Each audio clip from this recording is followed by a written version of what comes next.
आज का हमारा टॉपिक है law of सिग्रेशन। Law of सिग्रेशन Mendel के जो आनुवंशिकता के नियम थे, पिछले वीडियो में हमने पढ़ा था प्रभाविकता का नियम। दूसरा जो नियम आता है लॉ ऑफ सिग्रेशन, पृथक्करण का नियम, विसंयोजन का नियम या युग्मकों की शुद्धता का नियम। युग्मकों की शुद्धता का नियम है क्या? देखो, सबसे पहले बात करते हैं। मेंडल ने अपने एक संकर संकरण के प्रयोगों के परिणामों पर आधारित युग्मकों की शुद्धता का नियम है वो दिया था। इस नियम के अनुसार एक जोड़ी के दोनों जीन युग्मक निर्माण के समय एक दूसरे से पृथक होकर अलग अलग युग्मकों में चले जाते हैं, जिसे कहा जाता है पृथक्करण का नियम। इस नियम को हम उदाहरण की सहायता से समझते हैं। देखो, यहाँ पे सबसे पहले हमने लिया capital T cross small T, cross small T, ये दोनों हैं जनक। यहाँ युग्मक बना कैपिटल टी, यहाँ पर युग्मक बना स्मॉल टी।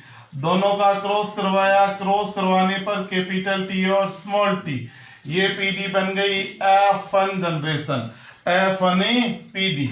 यानी जनकों का क्रॉस करवाएंगे तो हमें कौन सी पीडी प्राप्त होती है? F1 पीडी है वो प्राप्त होती है। यहाँ F1 पीडी के पादपों में हम स्वपरागण की क्रिया करवाते हैं।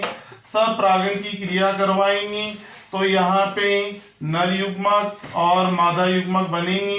Capital T small T, capital T small T, ये नर युग्मक है और ये मादा युग्मक।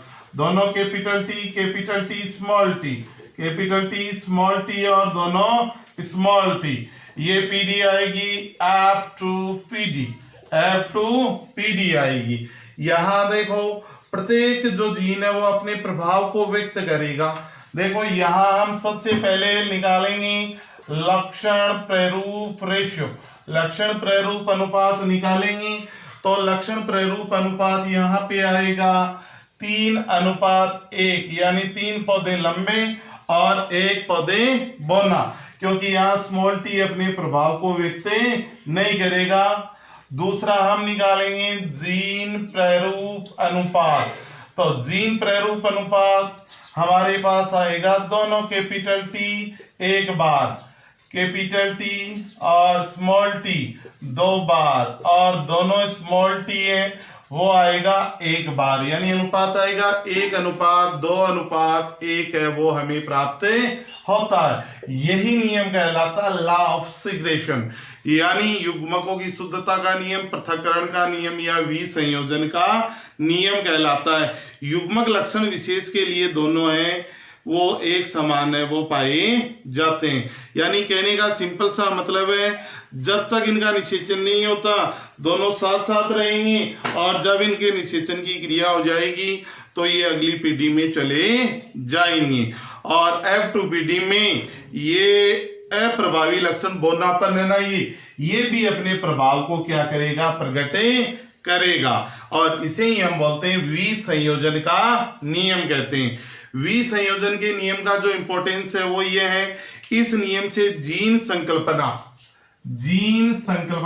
की पुष्टि होती है। जीन संकल्पना की मतलब पुष्टि होती है, यानी जीन है वो अपने प्रभाव को प्रदर्शित करता है। और दूसरा है जीन वंशागति की इकाई है, जो एक पीढ़ी से दूसरी पीढ़ी में आनुवंशिक लक्षणों को पहुंचाने का कार्य करता है। ये इस नियम से ये पुष्टि होती है। तीसरा पॉइंट है कि जीवों में प्रत्येक लक्षण है वो जीन के द्वारा ही निर्धारित होता है, और जीन ही मुख्य भूमिका निभाता है। और प्रत्येक जीन के 2 युग्म विकल्पी हैं। युग्म विकल्पी का मतलब है उनमें एक लक्षण प्रभावी और दूसरा होता है अप्रभावी होता है।